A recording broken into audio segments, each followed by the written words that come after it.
CBSE class 10th science பேப்பருடைய 1 mark question பார்க்கலாம் பாருங்க. MCQ question. ஃபர்ஸ்ட் கொஸ்டினுக்கு வந்து ஆன்சர் வந்து option A correct.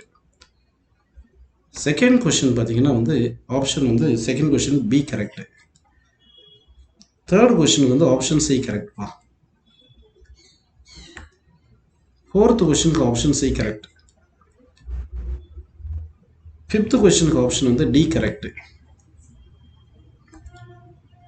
Sixth question option வந்து ஏ கரெக்ட்.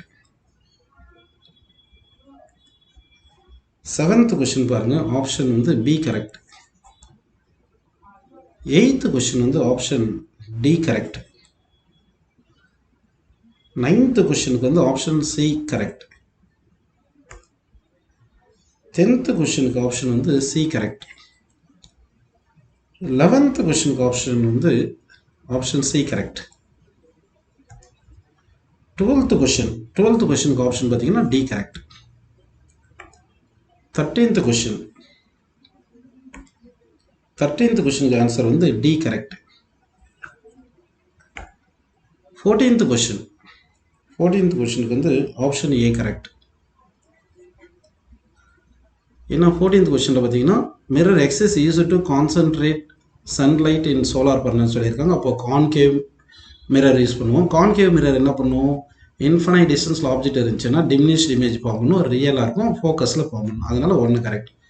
அதே மாதிரி mirror Y is fitted on the side of the vehicle சொல்லியிருக்காங்க. இது வந்து கான்வெக்ஸ் மிரர். கான்வெக்ஸ் மிரர் என்ன பண்ணும், virtual image diminished erect produce பண்ணும். அப்போ ஃபஸ்ட்டு செகண்ட் கரெக்ட், அதனால தான் ஏ கரெக்ட். சரிங்களா. 15th கொஸ்டின் பாருங்கள். 15th கொஸ்டினுக்கு ஆன்சர் வந்து டி கரெக்ட்.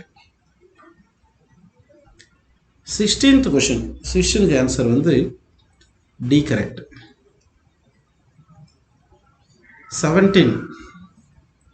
17க்கு வந்து சிப்பா. 17க்கு சி. 18க்கு வந்து பி. 19க்கு பி. 20க்கு ஏ. 20க்கு ஏன்னு பார்த்தீங்கன்னா வந்து அதாவது நோ டு மேக்னெட்டிக் ஃபீல்டு வந்து அதாவது 2 மேக்னெட்டிக் ஃபீல்டு எடுத்தோம்னா இது ரெண்டுமே இன்டர்செக்ட் ஆச்சுன்னா at the point of intersection there will be 2 direction தானே. அப்படின்னா மேக்னெட்டிக் காம்பஸ் வச்சோம்னா 2 டைரக்ஷனில் காட்டாது, ஒரே டைரக்ஷனில் தான் காட்டும். அதனால வந்து எப்படி இருக்கணும்னா நோ டு மேக்னெட்டிக் ஃபீல்டு வந்து இன்டர்செக்ட். அப்போ அசர்ஷன் வந்து ட்ரூ, ரீசனும் ட்ரூ. ரீசன் வந்து அசர்ஷனை எக்ஸ்பிளைன் பண்ணுது அப்படின்னு நம்ம எடுத்துக்கலாம். ஓகேங்களா.